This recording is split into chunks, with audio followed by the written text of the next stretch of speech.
Hey, this is Jumpin' Jimber and Zone. When you have an opportunity, you got to listen to Count It Out with Mike and Tyler. Sierra Hotel, India, Echo, Lima, Delta, Shield.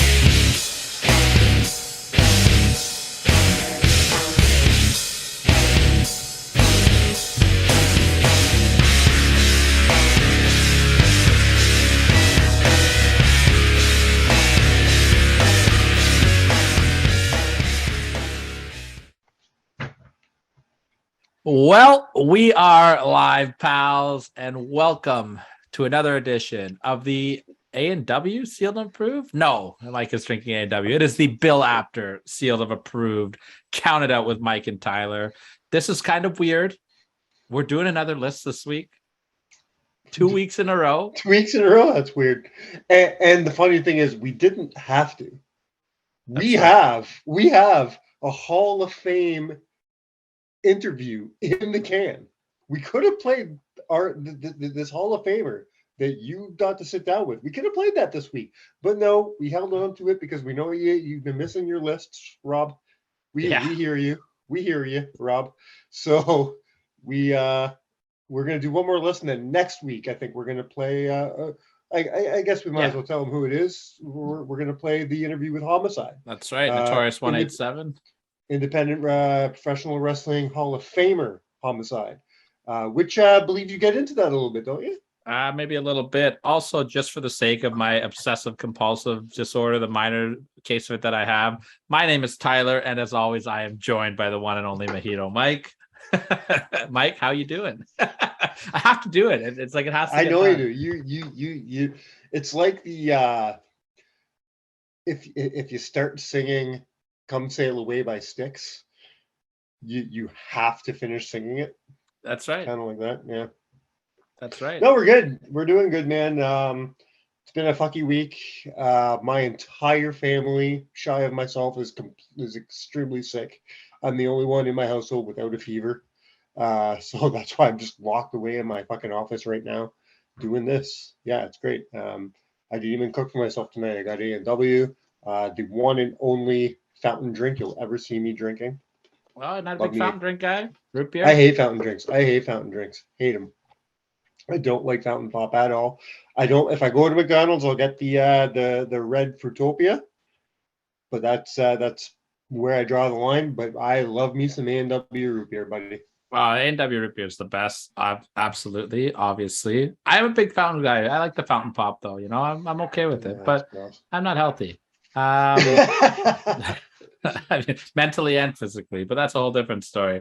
But man, we got a lot to talk about. We have a lot to cover. I just want to say something because we are, as we usually do, recording this on Monday night, trailing right after Monday Night Raw. And I got to tell you something. You know what happened on Monday Night Raw tonight? I don't, because I literally just got home from work and I haven't even had a chance to read it. Something big happened, man. Yeah, tell me about what's going on here. A prestigious title was thrown directly into the garbage can this evening. Oh. Yeah. 24/7 title? Well, that too, but I was talking about the Money in the Bank. Fuck me. So you and I have discussed this on multiple occasions. They finally proved you right. They don't know what to do with the fucking Money in the Bank. Austin. So here's what happened. I know you didn't watch, so I'm just going to break it down for you real quick. Yeah, I've just heard rumblings. So tell me what's up. Seth Rollins has been doing weekly open challenges for the U.S. title, I guess. Mm-hmm. So he came out to do that. But then he was interrupted by Finn Balor and Judgment Day. Oh.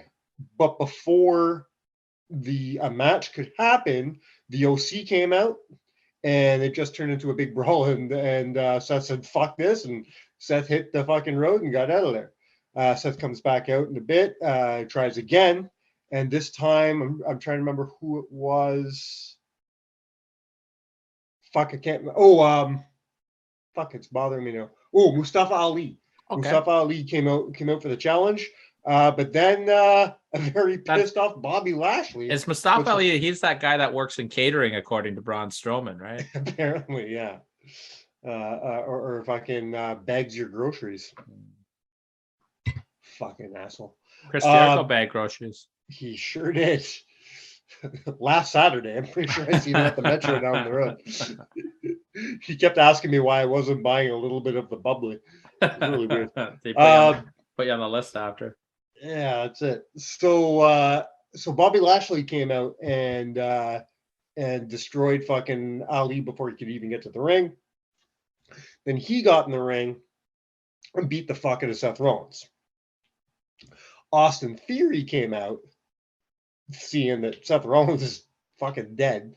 So he's like, well, here's my time. So instead of going for, a big title later down the road, he decided to come and get a mid-card title that he's already had. Oh, well. So he came out, cashed in the briefcase, but before the match actually started, Lashley beat the fuck out of him. So now they're both fucking destroyed. But he gets up and he starts working on Seth, but Seth catches him with a fucking curb stomp, puts him out. No more money in the bank. So Theory didn't win the belt? No. Come on. I thought he won. No. Once again, they wasted the money in the bank. The only person who got over in this angle was Bobby Lashley. And I have nothing against that because I really like what they're this heel turn for Lashley. I'm kind of digging. I think you watched his match with Lesnar. Yeah, it was really very good. Really good. I like what they're doing with Lashley right now. So to have him come out and just fuck people up, I'm digging it. But why they have to? And I hate this term usually, but I think it fits here. Why they had to bury Austin Theory in the running, I don't know why. Now, with that all said, Austin Theory was Vince McMahon's boy. That doesn't necessarily mean he's Papa H's boy. Why does everyone call him Papa H now, by the way? I don't like it. I think that got started by one of the Good Brothers, and it's stuck, and I like it. I call him Papa H all the time. I always hear our friend Ivan from Circle Debate call him Papa H, and I like when Ivan says it, because I love Ivan, and everything Ivan says is gold to me. But whenever anybody else says it, it just doesn't feel right. So Ivan, you get my blessing. I love you, buddy. You can always call him Papa H because it just feels right. But your own fucking partner doesn't. You don't get it. No, apparently not. No, you don't get to call him Papa H. So anyways, that's what happened on Raw. They just turned you into a future teller because you said it 1,000 times that they don't know what the fuck to do with that goddamn Money in the Bank anymore, and they're just wasting it. They're floundering it. They finally had it on a guy that maybe they finally use it properly, and I didn't see it with Theory. I didn't think it was his time right now. Yeah. Okay, I've got a couple things to go on this.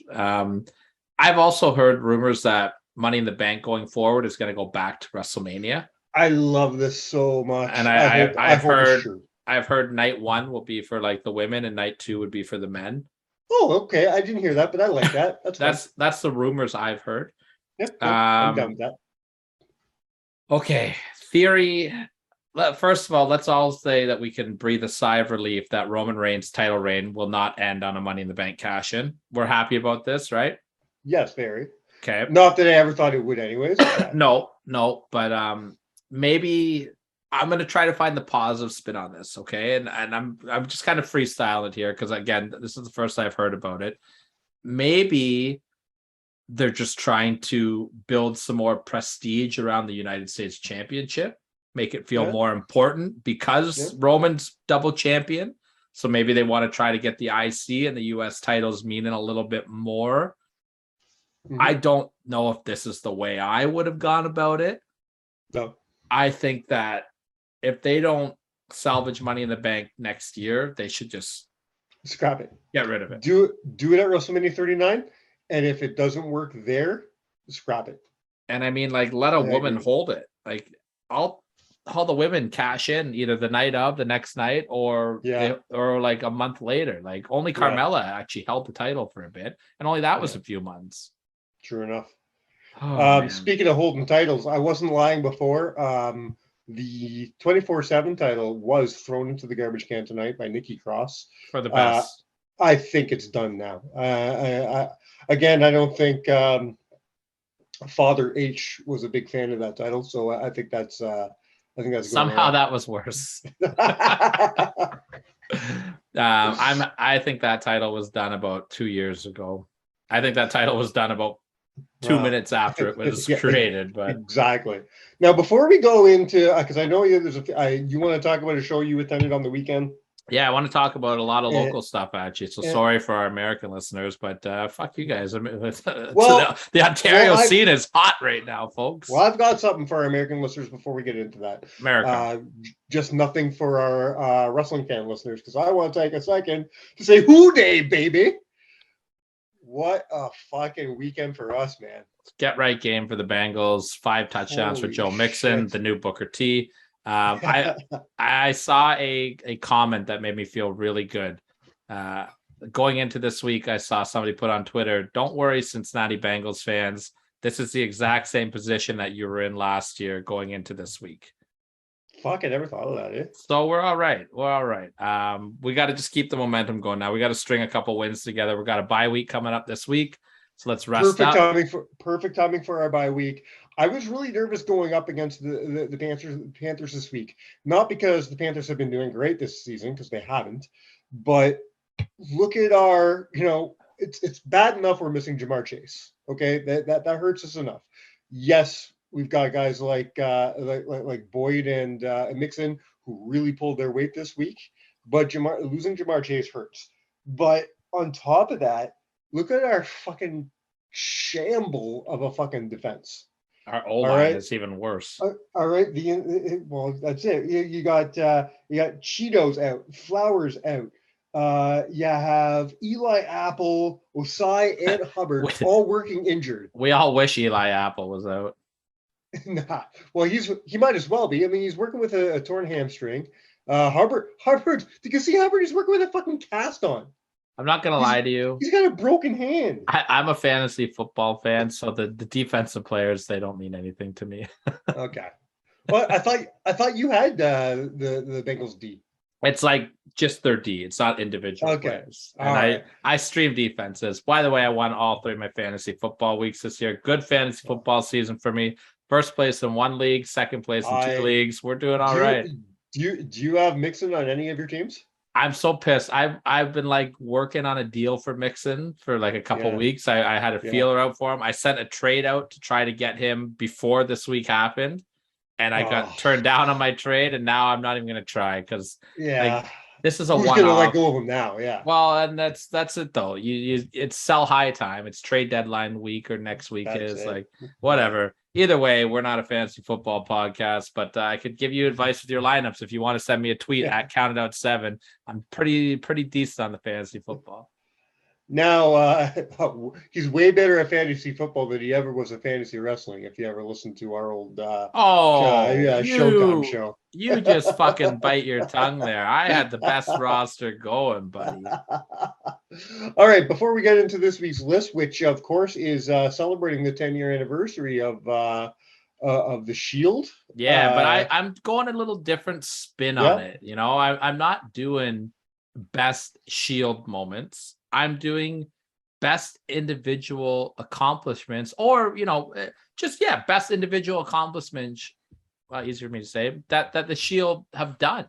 So and it doesn't just have to be in WWE. We're not just talking Dean Ambrose. It's everything they've done, either with their as a unit or as individuals. It doesn't matter. But so we're going to be talking about Tyler Black and Wrestling Society X then. We are not. Tyler Black is not on the list. I actually, you know what? I will say my criteria, and I didn't tell you this, but it has to be from when they debuted as a group until now. Oh, so all my CZW stuff is out the window. God damn it. Yeah. But before we get to that list, I'm looking forward to this list. I think we're going to have a little bit of a fight this week. Yeah. There won't be a credibility level of fight because before we get there and before we get talking about the Arthur Caulfield Memorial Show that you were lucky enough to attend this weekend, let's give a little bit of an announcement. We are back in we started a new relationship this afternoon. Yeah, well, hold on. Before we get to that, I want to talk about something that's happening this weekend. Let's kind of go in order a little bit here. Gotta give big shout out to our boys over at Barry Wrestling. there is a hell of a show about to go down this weekend. Damn right, baby. Unfortunately, I will not be able to attend it. I will be there before the show to say hi to the boys, to set up the ring, and I'll drop an announcement on here as well. I am officially their new full-time ring announcer, I'm pretty sure. So that's cool for me. Like, love that. I mean, full time when you fucking show up. But yeah, I got hired as the full-time ring announcer, and immediately I'm taking a day off. But I, on the other hand, will be gracing Barry with my presence. Hopefully, I won't drop the name now, but hopefully, I'll be bringing a special guest to the counting out table this week. We'll see if that happens. Special is the word. We might be changing the name of the counting out table to the lasting mark table. Let's just say No, that. we will not. We will not get banned from Barry Wrestling. We have worked way too hard to get in with Barry Wrestling. I actually had a great conversation. I got to run into Sean at the Holden show this week as well, and was talking to him a little bit. Yeah, that must be nice to run into Sean Gibson at a wrestling show that he's not booking. Yeah, it was a beautiful show, and I want to talk about it in a minute. But before that, I want to talk about Barry. This Saturday, November 12th. Got a couple guys from NXT UK coming in here. The Wild Boar, Mike Hitchman, and the Pride of Wales, Eddie Dennis. So that's cool. They're doing a seminar beforehand. So if you're a local talent looking to get some pointers, I think it's about $30 to get in on that. Maybe $40. If you're a horny female and you want to see our boy Wilson get all sweaty and gross in the ring. Wilson's jumping in there. The card is stacked from top to bottom. I don't want to go through the whole thing. All I will say is that there is a match that I think is going to be the match of the year, and that is between Young Jay Lee, our friend, and Junior Benito.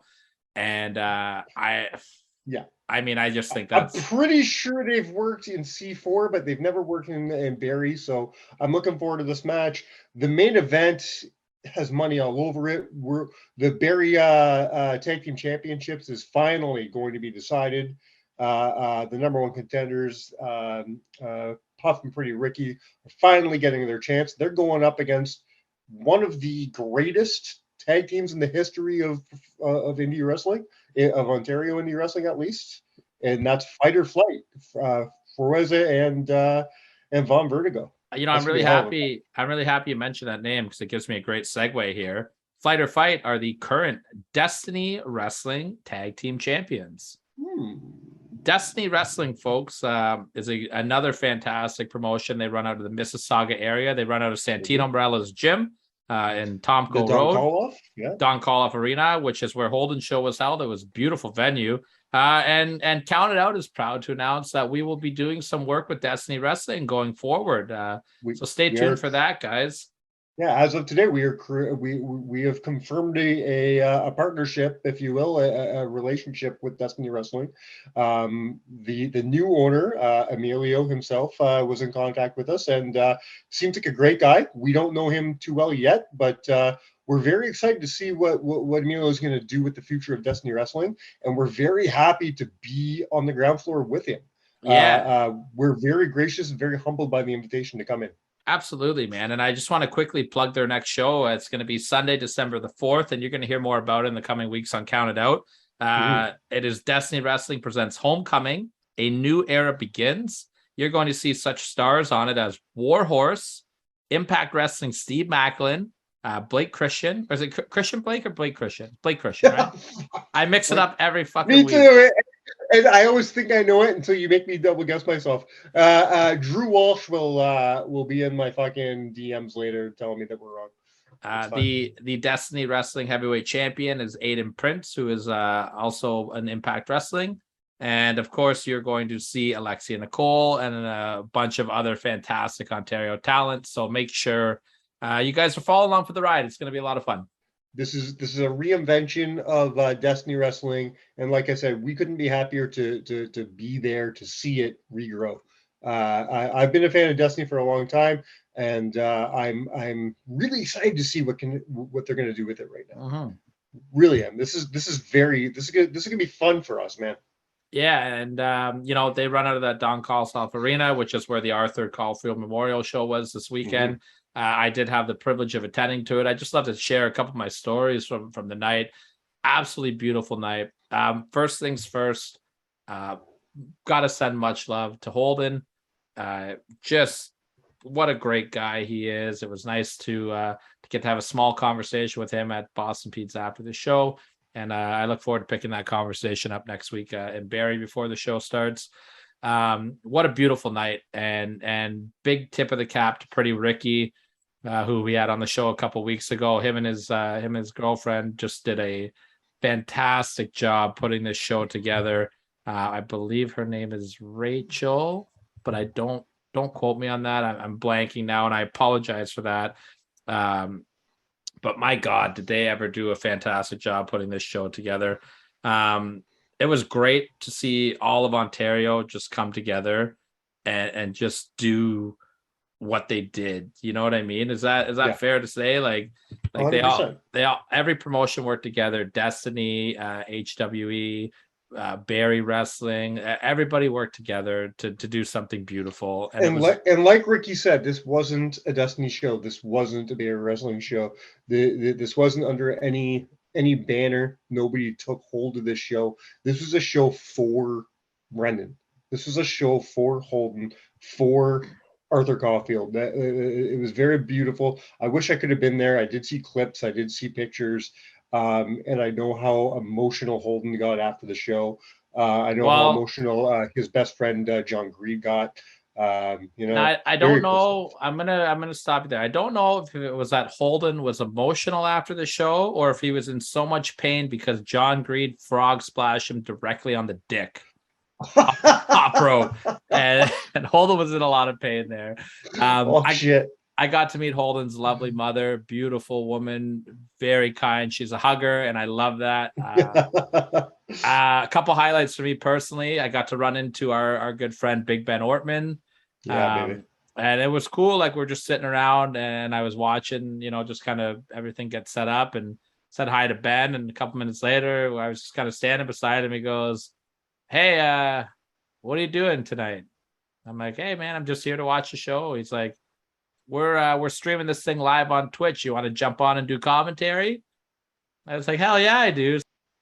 Yeah, so it's really great to just jump on and do commentary with the boys there. We had a fun time. The action was great. I got to see Giselle Shaw wrestle live for the first time. Let me tell you, she is absolutely incredible. You keep saying this to me like it's fucking news. No, but like I don't watch Impact every week and see how amazing she is. Well, and I get that, but to actually see her in person and how smooth that she is. Mm-hmm. Before the show started, her and Clay Wilson were just doing some chain wrestling in the ring together. Yeah. And it was like the best thing I've ever seen in my entire life. It was so fun to watch. Tip of the cap to our boy Clay Wilson. Did you get to talk to Giselle at all? I just quick hello. Unfortunately, our paths didn't cross. I really want to try to get a show bumper out of her, but I would love to meet her. She's definitely one of my favorites on the scene today. No matter if she's in Impact or in the Indies, it's interesting what she's doing in Impact right now. She was with Vex. Now she broke up with Vex last week, so who knows where she's going to go from there. I love it. She's so good. I will say that the very short interaction that I had with her, and just kind of, being a fly on the wall and just, not being a creep and watching people, but like, you see things as you're at the show. She just seemed like such an awesome, very funny, very cool person. So, and her and Alexia Nicole tore the house down. What a match they had. My God. How could they not? But I just want to cap it all off and just say, it was just such an honor for Count It Out to be such a small part of such an incredible night. Pretty Ricky, you did an amazing job.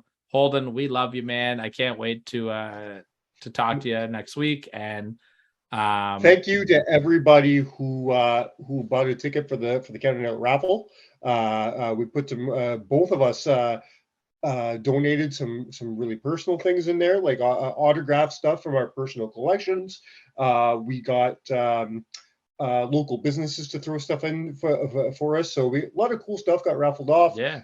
So every dollar that you put towards the Count It Out raffle, 100% of it went straight to Brendan. So we thank you so much for that, and enjoy your prizes, man. And of course, it was always great to run into my Judas sing-along partner, Van Landen. Get the shirt, folks. Where is it? There it is. I'm on my mirror thing is like different. I'm on the mirror Like you're version an here. idiot. Yeah, whatever. Fuck off. But no, it was great. So just a great night overall. Very, very, very great night. Very glad you had fun. I missed you. I wish I could have been there, and I'm gonna miss you at Barrie this week. So hopefully we can Well, I'll hook see up you. eventually. I'll see you for a little bit at least. I'm gonna pop in before the show starts. Well, I'm gonna slash your tires while you're there, so you can't go to work. So I mean, oh shucks. oh shucks. All right, now that we got all the housekeeping out of the way, I feel like you told me you had a bit of a, well, how did you say it? You had a question to pose to me Yes. before we got into the list. Well, this is list related as well. You know, we're Okay. celebrating the 10-year anniversary of the Shield.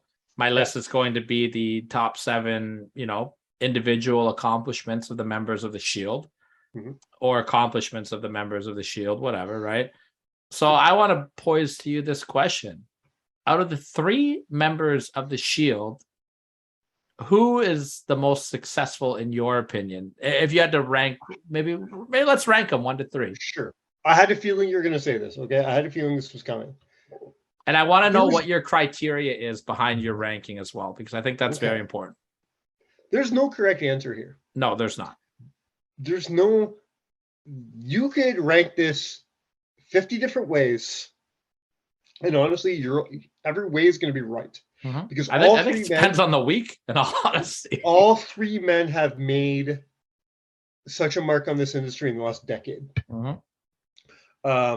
You know, and even before, and I know we're only starting in 2012, but you know, even before WWE, Moxley and Black were making a hell of a name on the indie scene. You know, so all 3 men in their own way have really, really made a name for themselves in professional wrestling. So no matter what, the answer is correct. Yeah. Well, no matter what, the answer is incorrect. It doesn't really matter. It's all personal preference at this point, I believe. I think my ranking is going to be much different than your ranking, and I don't think either of us will be right or wrong. That is correct. So if you're asking me, I'll give my criteria in a minute, but okay, so the criteria for me, it's impact over, you know, it's quality over quantity. Okay, it's impact on the business over titles. All right. For example, Dean Ambrose, how long did he have that U.S. title? You know, didn't do fuck all with it, so that doesn't mean anything to me. Yeah, that's a small, you know what I mean. That doesn't mean Dean Ambrose did nothing in WWE, but that's for me, that shows, you know, it's quality over quantity for me. Yeah, absolutely. So here's how I'm going, man. Number 3, and it breaks my heart to say, I can't believe this words are about to come out of my mouth, but I think this is how I feel. But my number 3 is John Moxley, followed by Roman Reigns, and my number 1 is Seth Rollins. Fair. I think Seth has done more in this business and has made more of an impact. And I guarantee there's people screaming at me right now. People who aren't even listening to the show right now are just mad at me for no reason, because you know they're AEW champions at the top of my list. And for anybody screaming at me right now saying that Moxley's number 3 because I don't like AEW, that's bullshit. Okay, that's not why. Because I am a fan of Mox. I am. I was a fan of Dean Ambrose. I was a fan of Mox in CZW. Like long before he went over to WWE, I was a fan of Dean Ambrose through pretty much his entire run in WWE. I was a big fan of Mox and everything he did in GCW. So I am a fan of Mox. Don't say I don't like Mox because I don't like AEW. I just think that Roman's impact over the last, 700, 800 days? Yeah, almost 800, man. We're getting close. I think at this point, he trumps Mox for me. He just does. That's my personal opinion. And Rollins, I don't think is just better than the other 2. I think he's better than 99% of the people in wrestling today. I do believe if we were doing a top 7 list of the greatest wrestlers of the last decade of the last 10 years, I'm gonna put Seth Rollins on that list, and I don't think I'm putting Mox or Roman. Interesting. Yeah. Phew. When you put it that way, yeah, man, that's fair. I think. Okay, here's what I'm going to say, because I don't disagree with what you said one bit at all. And like you said, there's no right or wrong answer here because all three of these guys are incredible. First of all, in my opinion, how incredible is it that we're talking 10 years later since the Shield debuted, and with the exception of Tyler Black / Seth Rollins, and I mean this in no disrespect to Moxley, no one really knew. Well, Roman wasn't a thing. He's just a pure WWE product. Roman is pure WWE. He is a product of World Wrestling Entertainment. 100%. Moxley was just kind of starting to develop a name bigger than the indie scene. Like, well, you know what I mean? Like he was starting, but people knew who Tyler Black was because of Ring of Honor, right? Yes. So 100%. Tyler was like the bigger star going forward there. So even if you want to go back to Tyler Black in Ring of Honor, how incredible is it that, in my opinion, all three of these guys are doing the best work of their career right now?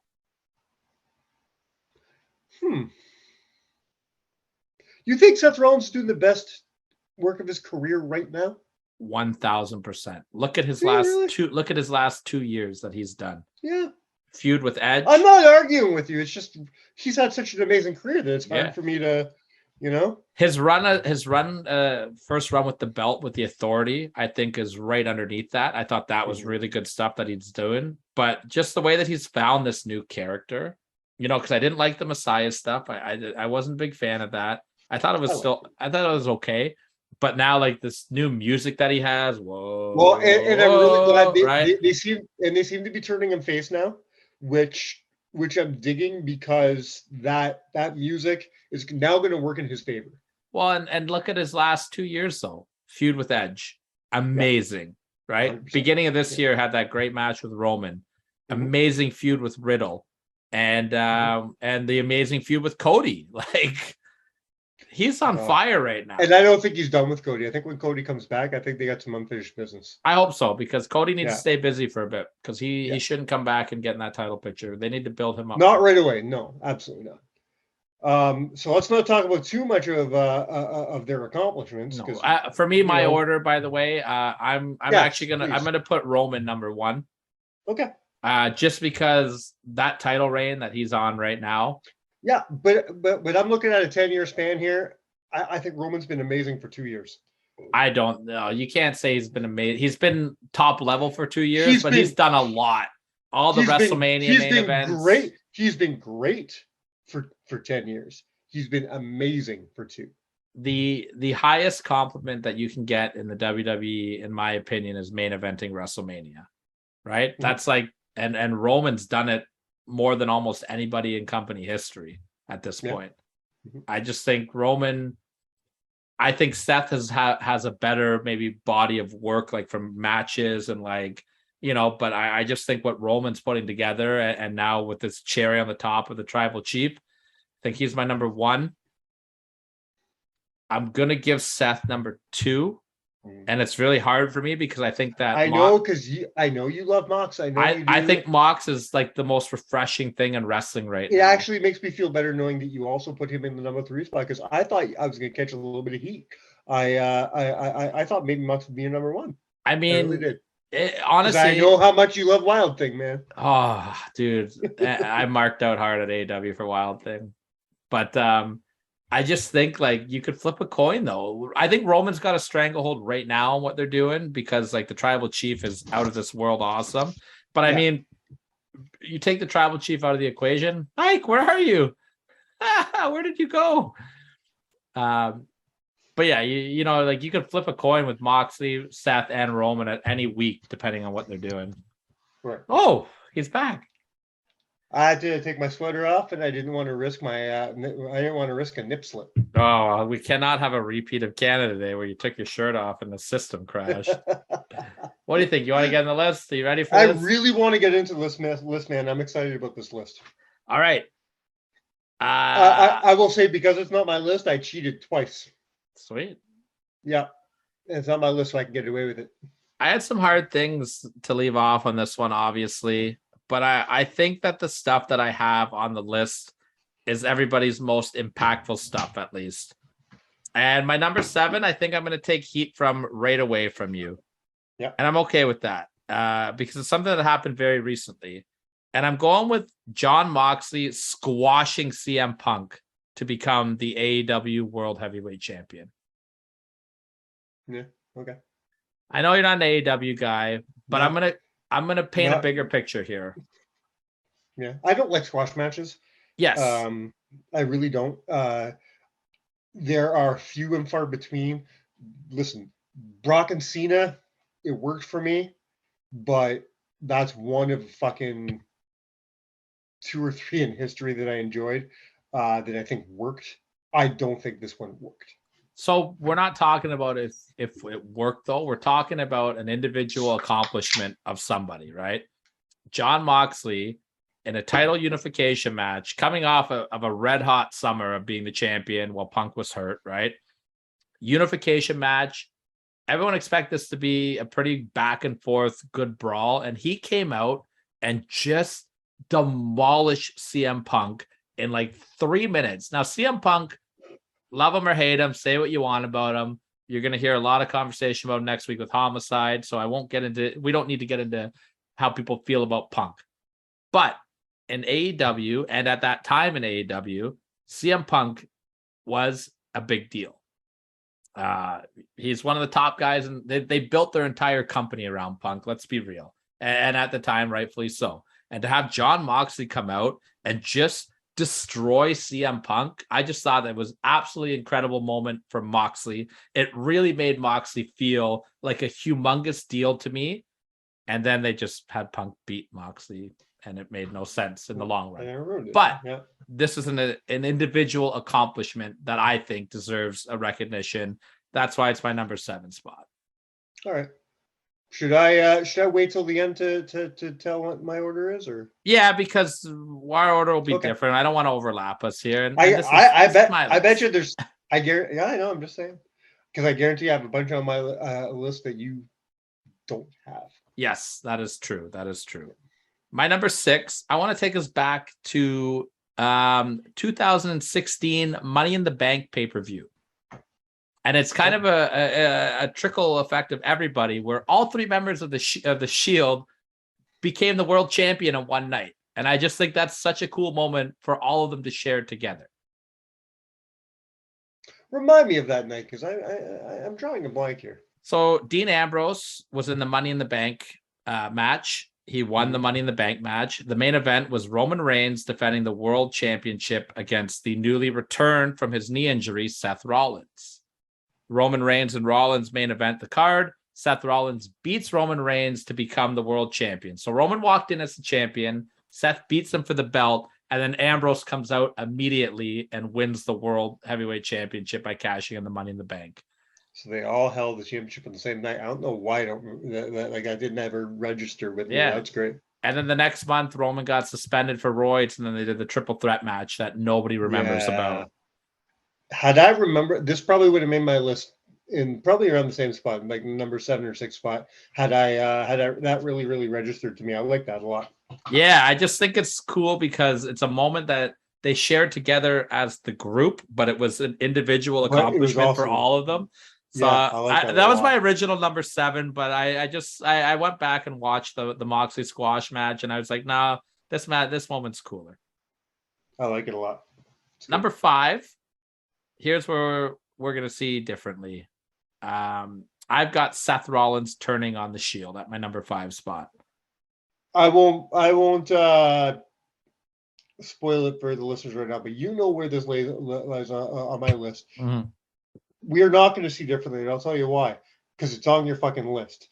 You were fighting. I had to talk you into putting it on your goddamn list. Well, I had it on my list the whole time, but I was just fighting with about 4 different things in the top, like 4 or 5 different things that I wanted in and out. You basically told me it was teetering on your number 7.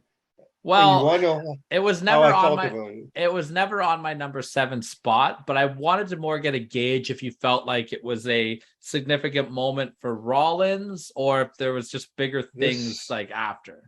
This is truly what I will spoil it. This is my number 2. Mhm. And I know you don't agree with that, and that's fine with me, but I stand by it because I truly think that this is one of the most important um it's one of the most important moments, not only in Rollins' career, but all three of their careers. This is where it gave them all the opportunity to kind of spring out away from the Shield and do their own things. It propelled Seth Rollins into superstardom right away because he went from that into the Authority, and as soon as with the Authority, goes straight into a championship reign, and turn into one of the best heels in the business. So it really propelled him. I want to say he was the first to propel into superstardom of the three of them. And then shortly thereafter, the other two got their opportunities and went because of the storyline being told. And none of this could have happened without the heel turn. And one of the cool things about the heel turn is, honestly, you didn't see it coming. That is 'Cause true. It's one of those rare ones where you didn't see coming. I remember thinking, if anyone's going to fucking turn, it's going to be Dean. It's Yeah. going to be Dean. It's going to be Dean. And there you go. Fucking, he grabs that chair, and Seth, the hurt in Ambrose's eyes after the chair connects was beautiful. Beautiful. I love everything about this moment. I love everything about this angle. I love that it's still played years later when he was feuding with Dean later on, and then later again when he was feuding with Roman later on. Like, they've brought this back several times in the last 6 years. I also It's love fantastic. there's two really great lines that came out of this too. There's always a plan B. A plan B. And Love I that. always love Seth Rollins. I didn't sell out, I bought in. I always thought that was a great line as well. I always love that too, because that's actually a line from one of my favorite movies called SLC Punk. So I marked out when I first heard that. And it was a great thing too, because didn't, correct me if I'm wrong, if I hope I didn't get the timeline wrong, but didn't Batista just leave? Yeah, I think that's kind of what made them fast forward on this turn a little bit. Yeah. So they lost Batista, and that's where Plan B came in, right? So I'll tell you why I contemplated putting this, what position to put it in, and even if it would make my list, is because when I take a look at all the accomplishments that Seth Rollins has done in his career, winning the Royal Rumble, beating John Cena for the world and US title, like all these other really big moments, but none of them happen without this moment. None of it happened without this moment. But again, it's not like, I'm not trying to do like a shocking moment. I'm trying to think about what is the most important moments in their career. And after I talk to you, that you kind of put a little bit more in perspective of me, but I think that this is the right place for it for me.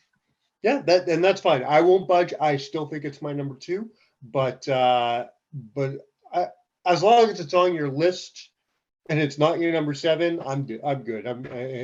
You got me. Number 4, I originally had as my number 7, and I went back and rewatched it, and it was just such an incredible moment that I bumped it down a couple spots, and I'm going with Jon Moxley's AEW debut. This was an honorable mention for me. I gave thought to it. I definitely gave thought to it because it was cool. This is the one where he's like up on the poker chips. Yeah. With Kenny. Yeah. It was a cool moment. I really liked it. This was back when I was still really trying hard to give AEW a chance. And I watched that pay-per-view and I was really excited because I'm a Moxley guy. To see Moxley on there, I was really excited. But with everything that all three men have done, it just couldn't make the list for me. Well, that's fair. I was on the fence about putting it on my list until I rewatched it today. And I kind of just took a step back and I realized what that moment is now, to me at least. The way that he debuted, I thought was really perfect. Just randomly walking through the crowd. That's a pure Jon Moxley thing. And that's something he continues, that's like a throwback to the Shield also. And it's 100%. Something he continues to do to this day. Yeah. But watching the crowd react to Moxley was really special. Yeah. And watching Moxley shed the Dean Ambrose skin and become Jon Moxley again, the swagger, and this is before Tony got a hard on for making announcements every week.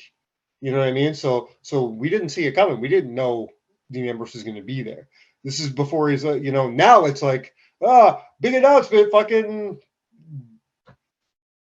the Giant Gonzalez is coming next week. Oh, what a treat. Every week it's something, but this is before Tony really started doing that. So just like you said, he comes out doing his fucking, I love that swagger he does. And, and the reason though why I ended up putting it where I put it is actually based on our conversation earlier tonight about the impact that Seth Rollins' turn had, the impact that John Moxley's AEW debut had.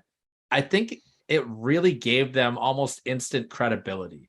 I put him and Jericho at that same level where it's like, okay, Jericho walked out, I'm All Elite. You take this company seriously now. Here's John Moxley coming out and just where he is now in that company. He's almost he is the heartbeat of that company. Right now at least, people say the Young Bucks and Kenny and whatever, but John Moxley is captain, you know what I mean? And I think 100%. I just wish he was doing the solo, the lone wolf thing. I'm not a big fan of him being tied down to his stable, to be perfectly honest.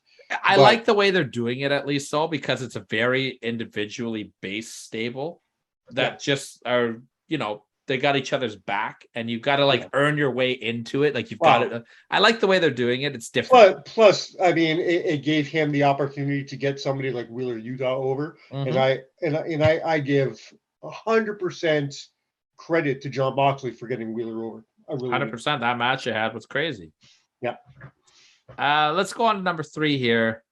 Number 3 is one that I think, looking back on it now, especially with where everybody is, I think is a really big moment.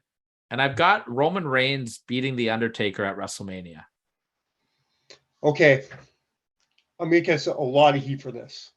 This is not on my list. I gave thought to it. I really did. But I hate the fucking match so much. And I know The Undertaker hates the match. Yeah. It's just, and I get it. I know what you're saying. And the match is not what's on the list. But I get it. I really do. I understand why it's on your list. And I'm not going to fight you on it.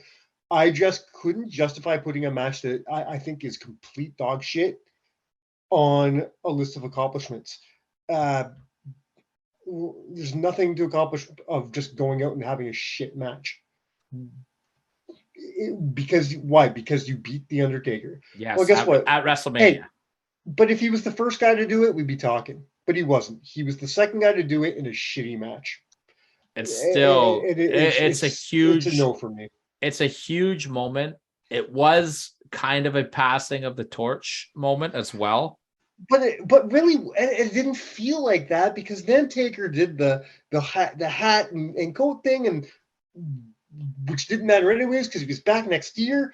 I don't know. It didn't feel like it was about Roman. I just feel like beating The Undertaker at WrestleMania is a huge deal. It doesn't matter. It doesn't matter. And I thought they presented it as a huge deal. And the very next night on Raw, Roman Reigns cut the best promo of the year. When he came out and said he was the big dog now, like that. No, all he said, he sat there and took the booze in for 10 minutes and then just went, "This is my yard now." And left. That's it. To me, that's the first time that I ever looked at Roman Reigns and was like, build your, because I wasn't on board with the forcing Roman down my throat. And that was the first time that I looked at Roman. And they still didn't know what they had. No. They still, it took them until SummerSlam of 2020 to really capitalize on that. And I'm going to go ahead and say I think that Paul Heyman probably had a lot to do with that. But it's at that point they should have just let him go full heel. I think Vince really had it in his head though. He wanted Roman to be the next Cena. Yeah. And it just wasn't going to work. Well, I mean, I'm glad you mentioned that because it goes hand in hand with my number 2. Okay. So my number 2, you can kind of call it what you want. You can either call it the Tribal Chief or you can call it his world title run because it's the same shit because it started at the same time. But I won't tell you where it is on my list, but I label it as Roman Reigns' career from SummerSlam 2020 until yesterday. Yeah. Let's call it the Tribal Chief run. Yeah. He won the title the month after SummerSlam when he made his return, became the But tribal chief. I count SummerSlam because that promo with Heyman started the whole thing. Yeah. And that was very shortly after. That was what, the week after SummerSlam? Oh, I thought it was at SummerSlam. No, that was like the SmackDown after. Okay, I apologize. Okay. I just think what Roman Reigns is doing right now. I said this to And you when and I loved it. It didn't happen overnight. You know, they started this. It started off with just him siding with Heyman and turning heel, becoming the champion. You know, doing that whole thing, feuding. I can't remember if it was Jimmy or Jay, but you know, it was a Jay. He's feuding with Jay, and then Jimmy's getting involved. They have that very underrated Hell in a Cell match. You know, and it starts from there, and then that's when he's looking right at Jay and says, "You're going to acknowledge me." And holy fuck, I don't even know if they understand what they had then with the acknowledge me thing. Here we are 2 years later. It's massive. And we're still saying acknowledge the tribal chief. You know, to the point where Chris Van Vliet just asked Dwayne The Rock Johnson a couple days ago if he acknowledges the tribal chief. 100%. What a big money match that is if it happens, right? But you go from there though, right? After that, he got into a great program with Kevin Owens, then with Edge, then with Daniel Bryan, then with Edge again, then with Seth Rollins, and even up to his match with Logan Paul last week, and his match with Drew McIntyre is one of the matches of the year as far as I'm concerned. And his stuff with Brock. Yeah. Roman Reigns is putting on, and to hold a championship in this era for as long as he has, and to have people interested. I said this to you on my drive into work today. We talked on the phone, and I said every match that Roman Reigns has right now feels like an Undertaker WrestleMania match before the streak was broken, and people are clamoring for that title change. And this whole thing is very old school. You know, this is Andre the Giant. This is Hulk Hogan. This is very old school heel champion mentality. I love it. And now you add Sami Zayn into this mix, and it's incredible. Oh my God! Like, not that it was stale yet, but if it was going to go stale, Sammy came and lit this new fire underneath. Solo is a great addition to him. They're really booking him strong, getting a lot of Samoa Joe vibes off him. Yeah, loving Solo. There's still other members of the tribe that they can bring in if they ever want to. You know, if they ever wanted to bring Naomi back, they really could. You know, they just hired. Or they didn't just hire, but they just brought Ava Raine, The Rock's daughter, to the roster in NXT. When she's ready, it's too bad they debuted her already, because it would have been really cool to see her in the build for Rock and Roman for WrestleMania. I would have liked her in the Bloodline, and then have her at odds between Roman and her dad. You know, I would have liked to have seen them do. Do you remember what they did at WrestleMania 18, where Taker went and beat up David Flair at the Performance Center? Yeah. I would have liked to have seen Roman go to the Performance Center and make his daughter acknowledge him, like force it. You know what I mean? Get on your knee and acknowledge me. Like something like that would be cool. But that would have been cool. Before I get to my number one, I have a question for you. And I acknowledge the tribal chief. I was going to ask you to acknowledge me, but that's fair. I know we've done a list. I'm pretty sure we did a list on. Yeah, we have done a list of the top trios of all time. But where do you put the Shield as the top trio faction of all time? Good question. Where did we put? I think I had them at my number 2. Yeah, they're up there. I think they're my number 2. They're probably right under the Freebirds for me. I think Freebirds will always be number 1 because they drew the most money. But like, if you take a look at and again, what we're doing in this list, how many things have we not talked about that we could have talked about for their individual accomplishments? I think the Shield is the second best trio faction of all time. Yeah, I'm not going to argue with that at all. And anybody wants to say that they're better than the Freebirds, I'm not going to argue with that either. Because it's two very different eras. And they had two very different kinds of impact. You know, and making an impact is what my number 1's all about, and that is Seth Rollins cashing in the Money in the Bank at WrestleMania. Of course, it is. You know what I'm really proud about not only this number one, I'm pretty sure that in 3 years of doing this show, this is the first time that this has ever been on a list, or like at least number one on a list. Okay, because we've talked about this several times. I don't think we've So done there's I don't no think way we've, it's not been on any lists. all I know is we've never done a Money in the Bank list before, and that's where this would always be number one, no matter what. So the fact that we barely have talked about this moment in a list format is impressive to me. I don't think that's true. I'm going to do some research and we'll get back Well, on that. we'll ask Rob because I'm pretty hammered for most of these shows. So I mean, I could be wrong, but yeah, I mean, I think this was the clear cut number one moment, right? Yeah, I think so. I agree. It's my number. It's my number one. So I'm curious then, what did I not have on my list that you had on your list? Give me a quick rundown of what you made. I have 4 things on my list that you didn't. How did you like my list, by the way? Did I what I was just about to say, with that said, I don't hate your list. I like your list. It's just quite different than my list. I had a good mix of everybody on there. You know what I mean? I might have maybe forced the Moxley thing on there that like I would be fine taking Moxley's squash match with Punk off because I really almost put Seth Rollins versus John Cena on there, but I didn't want to start another fight between us. So so maybe I left it off for that one. What I put as my number 7, I cheated. I have a sorry, wait. Sorry. My part of my number 2 also I need to mention Roman Reigns unifying the world titles. We never mentioned that at all. That's part of number 2. Sorry, I just had to put that out there. Yeah, forgot about that. My number 7 is a bit of a cheat. I do have a tie, but you'll understand why it's a tie when I tell you what it is. My number 7 is the combination of Moxley returning from rehab and Roman returning from from cancer. Yeah, I like that. I don't have a problem with that, especially Moxley dropping an F-bomb on live TV. It's absolutely hilarious. My number 6 was Seth Rollins becoming the inaugural NXT champion. I thought about that as well. That's it. That's it. I thought about it. And I think he's done way better things. I would put his Royal Rumble win over that personally, but my number 5, again, cheating because I know this is supposed to be individual, but it's very important for all 3 guys individually.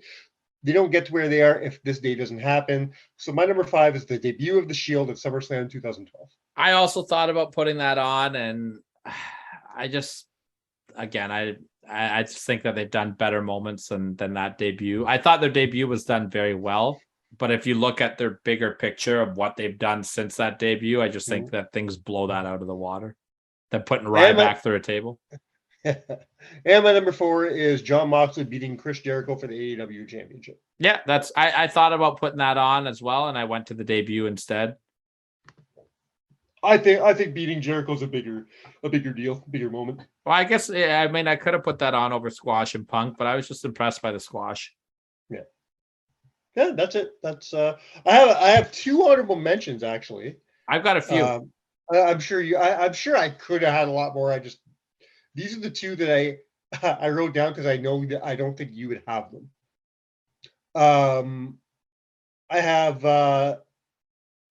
I have Seth leaving SummerSlam 2015 with both the World Heavyweight Championship and the United States Championship. That was probably the hardest one I left off my list.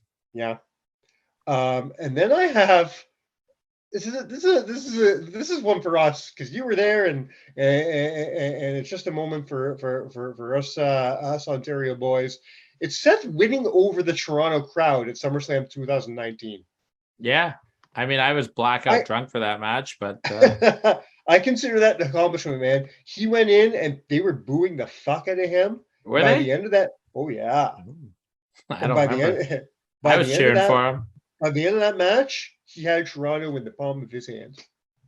I've got a bunch of honorable mentions. I've got both Seth and Roman winning the Royal Rumbles. I thought that was impressive. I've got Seth Rollins' feud with Dolph Ziggler, which is grossly underrated. That SummerSlam match that they have was fantastic. All 3 of them won the IC title and fantastic matches as well. Seth at Mania, Ambrose against Kevin Owens, and Roman had his little feud with The Miz, was a very underrated feud as well. Yeah.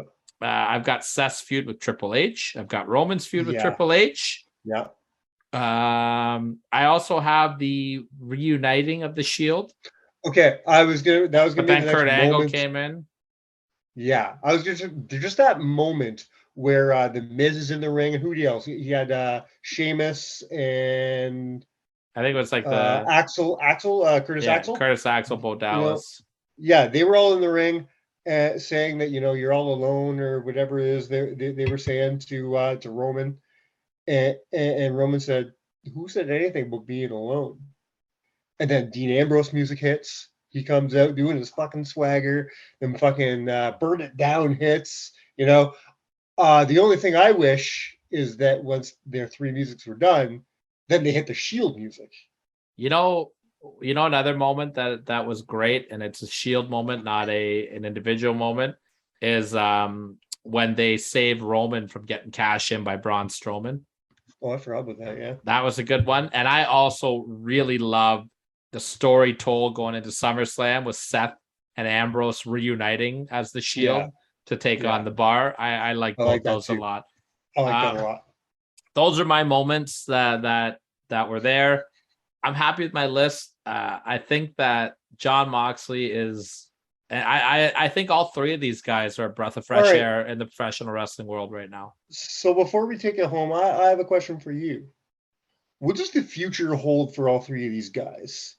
All right, Roman's going nowhere. Okay, Roman's on the top of his game. Roman's going to Hollywood, man. Even if he does lose the championship in the next few months, he's still going to be one of the top stars for a long time. Seth's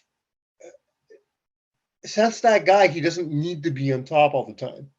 He doesn't need to be the champion. He doesn't need to be in the main event. But that's not to say I think we're done seeing him in the main events. I think he's going to come back. Roman can't wrestle forever. Roman's gonna eventually drop that title, and Roman's gonna go take a few months off. And who's gonna go and take that spot? And I think Seth's gonna be that guy. You think Seth's gonna beat him for the belt, or you think Seth's not necessarily? Just he's gonna step up to that position.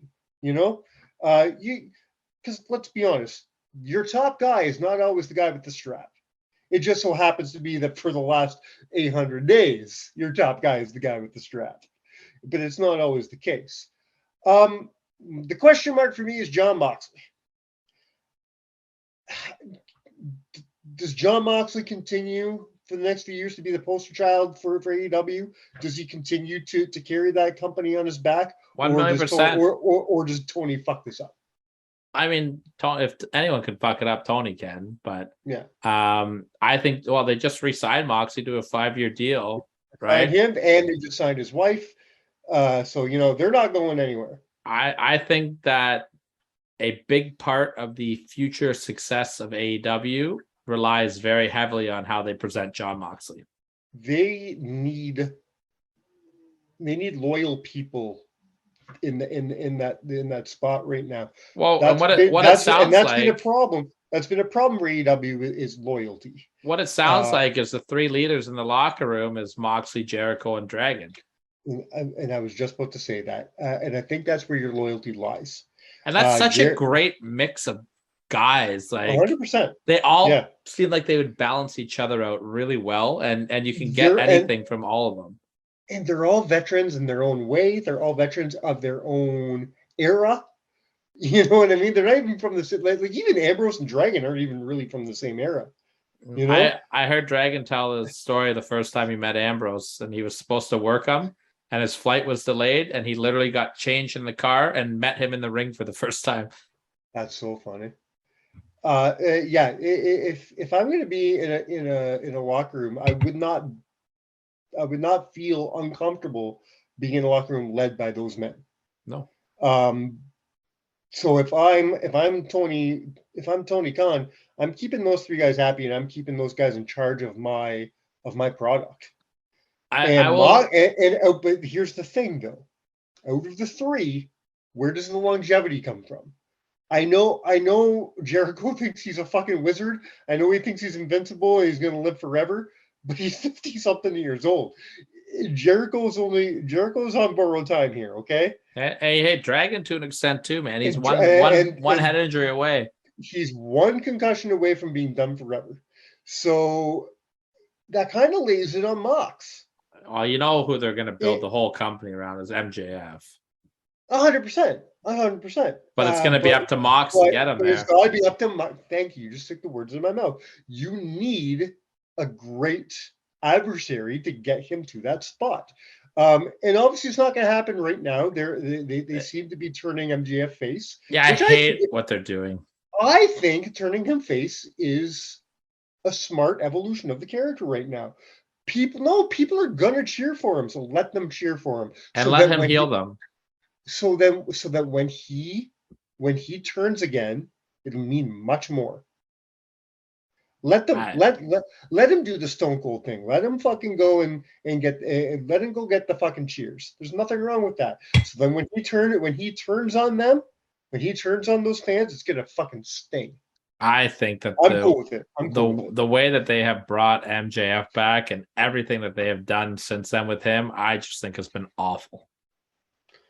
I hate it. Whoever thought you'd see the day where I'm actually defending an AEW decision and you're hating it. You're such an AEW, Mark.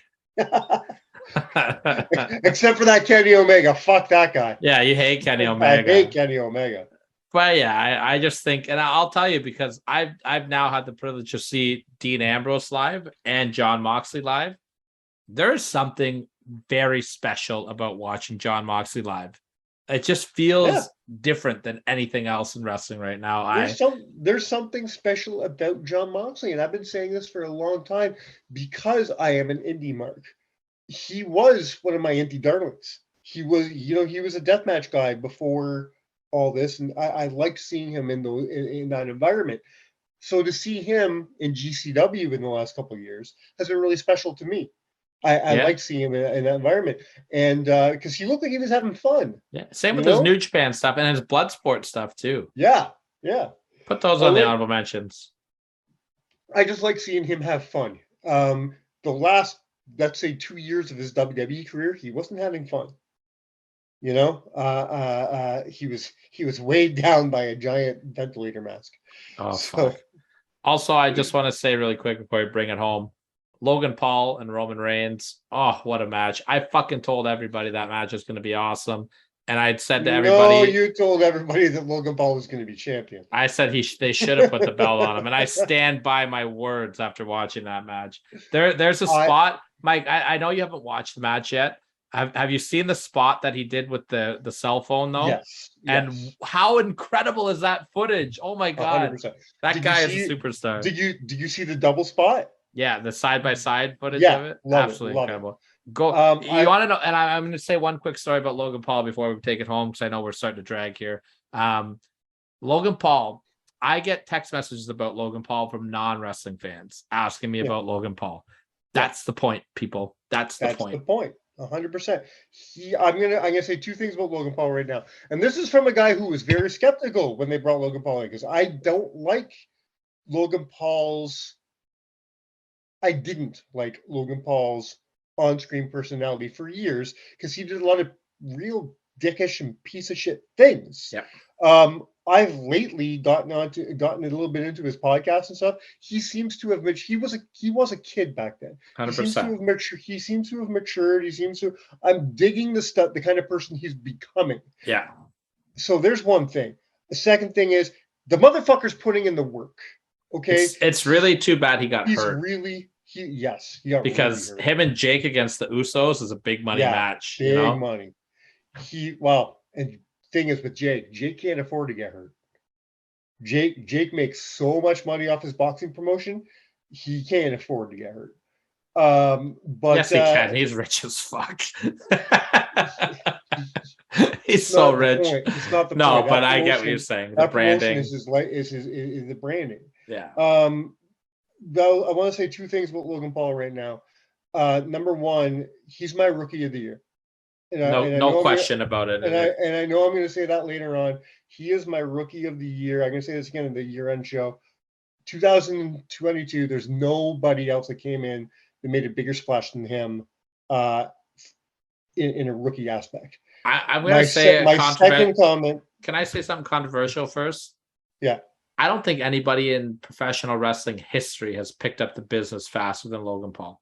And I'm sorry, Kurt Angle fans. I'm going to include Kurt Angle. Controversial. Yeah. And the only reason why I say that though, Mike, is I know that Kurt Angle became a superstar in a year, and he trained for like a year before that.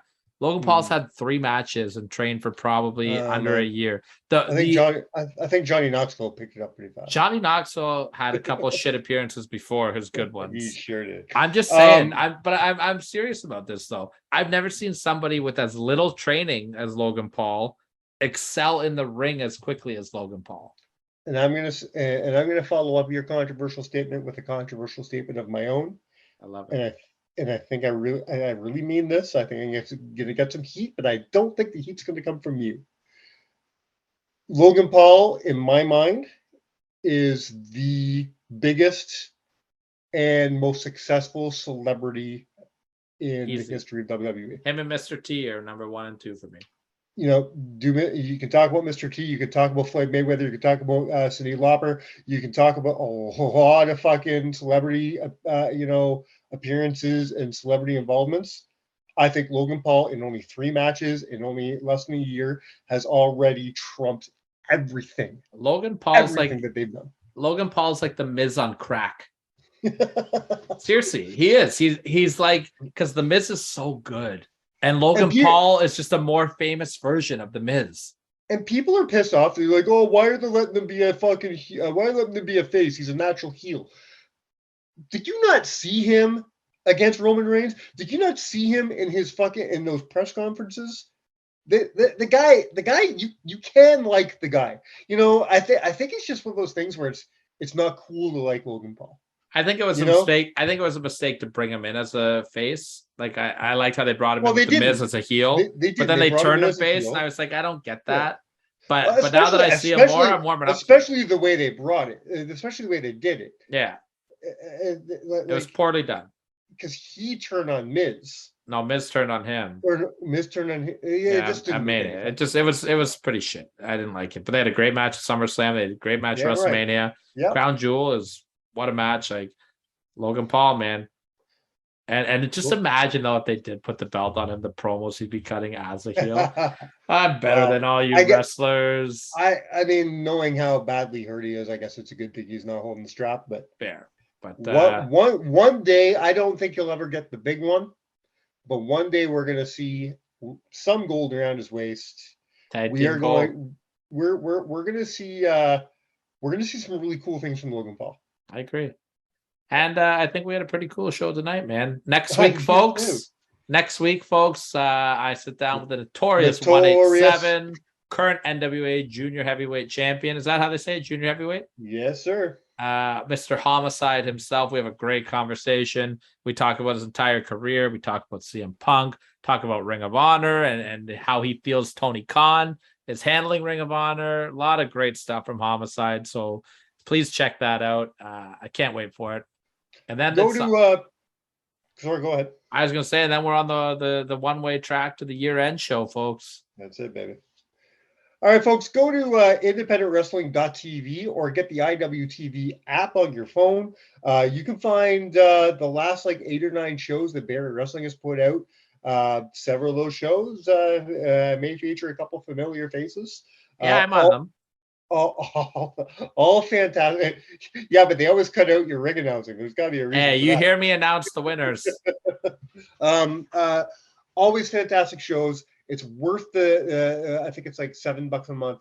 It's totally worth it. You get 150 different promotions, but Barry Wrestling makes it worth it alone. Yes. Go get that app. That's the IWTV app or independentwrestling.tv. Do that. Go check out this weekend. I can't remember the name of the show. It's Barry Wrestling. I will give you everything. I will give you everything. Thank you very much. Barry Wrestling at the church on Ferris Street. Fucking They always put on phenomenal shows. The front row's already sold out. Get your tickets right now, motherfuckers, and pay attention to Destiny Wrestling, because if Counted Out's there, it's gonna be good. Put in the shield.